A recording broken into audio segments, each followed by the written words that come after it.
Mga kabahay, ito yung project namin na bahay na ready for start up na yung mga aircon namin. Yan, nakakabit na yung mga grills ng aircon namin. Ito yung design niya. Ito yung ground floor area. Yan. Ito yung view ng ground floor. Yan, napakaganda na. Bali, nagpipinising na rin sila ng pintura. Yan ang lawak ng ground floor, mga bahay. Ayan ang design ng mga grills. Yan.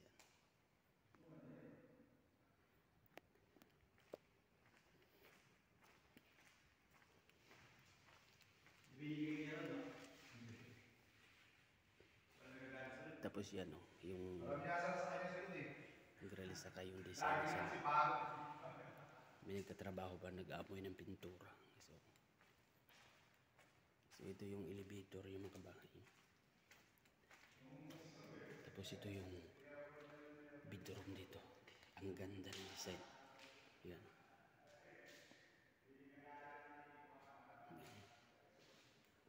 Yan na yung mga grills. Ready na siya for start up. Kasi normal power na sila. Kailangan na ito paandaran ng aircon para hindi mabakbak yung pintura nila sa sobrang init ngayon. Yan. Tapos ito yung toilet niya. Yan. So yung design. Para may pantry sa dito. Yung wash area niya, saka yung toilet. Nandito yung mga machine namin sa taas. 3 machine dito. Yung indoor machine namin. Yan.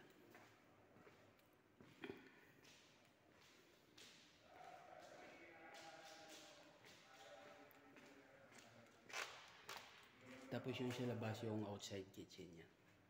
Tapos dito yung dalawang machine din dito.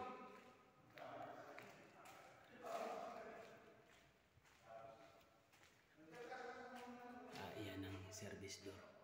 Ito yung banyo dito, saka yung wash area. So ito yung design ng hamba ng pinto.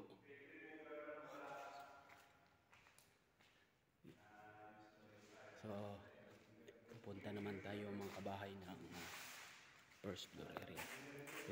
Ito yung hagdan niya papunta sa first floor. Marmol. Tapos ito yung kanya, guys, kahoy. Yan.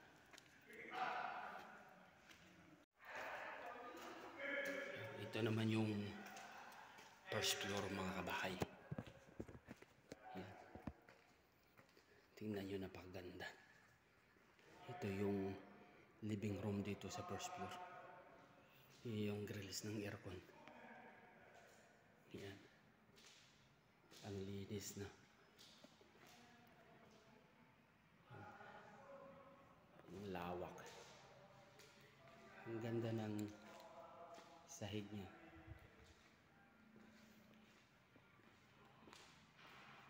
Kahoy yung nilagay. So ito yung sarado yung mga kwarto. Sinarado. So ito yung mga design. Ang lalaki ng mga kwarto nito, mga ito bukas. Ayan, wall split yung aircon na nilagay namin dyan. Yung design niya. Paanda rin na rin to. Ang ganda ng cabinet niya. Tapos yung toilet niya, ang laki. Yan. So ito na yung mga gamit sa bed niya, asimbuli na lang.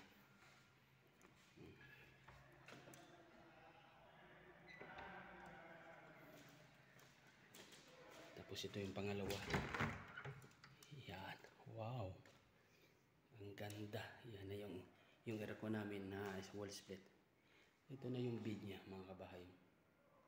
Ang ganda na. Parehas lang din yung mga design ng cabinet nila. Tapos ito yung pangatlong kwarto. Malaki itong kwarto na to. Yan. Wall split din yung aircon na nilagay namin. Ito na yung bed niya. Ang ganda.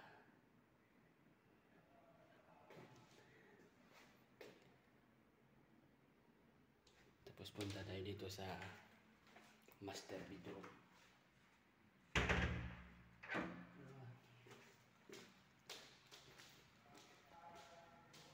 May pantry sa dito sa first floor. Tapos sarado yung master bedroom yan mga kabahay. Ang laki din niya ng master bedroom, kaso nakalock siya. So pupunta tayo ng penthouse.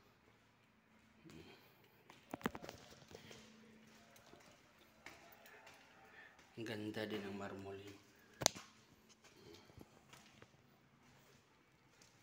Yan.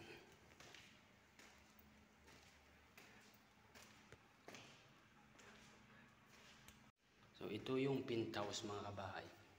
Ito yung living room sa penthouse. Yan. Napakalawak. Yan.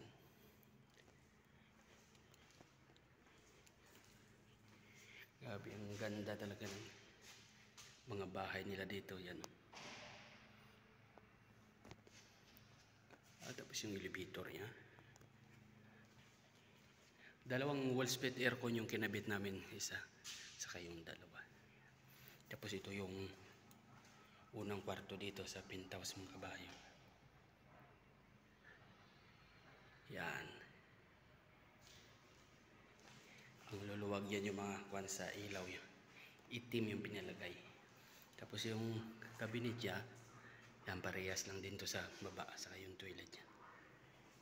Yan.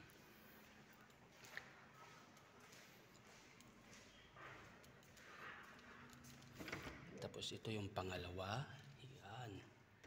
Sobrang init yan. Yan ang aircon namin na wall split. Yan. Paanda rin na to. Tine-terminate na lang yung power doon sa para sa aircon. So ito yung pangatlo. Yan. Yan. Napakalaking kwarto din yan. Yan. Puro kahoy yung ginamit para sa sahig yan. Ito yung penthouse niya mga kabahay.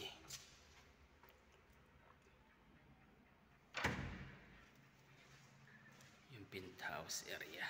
Ito naman yung sa labas niya dito. Ito yung gagawin niya dito na garden. Yun. Pina-teles na dito lahat. Gagawin niya yung garden sa sitting area. Yung mga compressor nito nasa taas lahat. Yan. Nasa taas yung compressor nito, mga outdoor machine. Yan.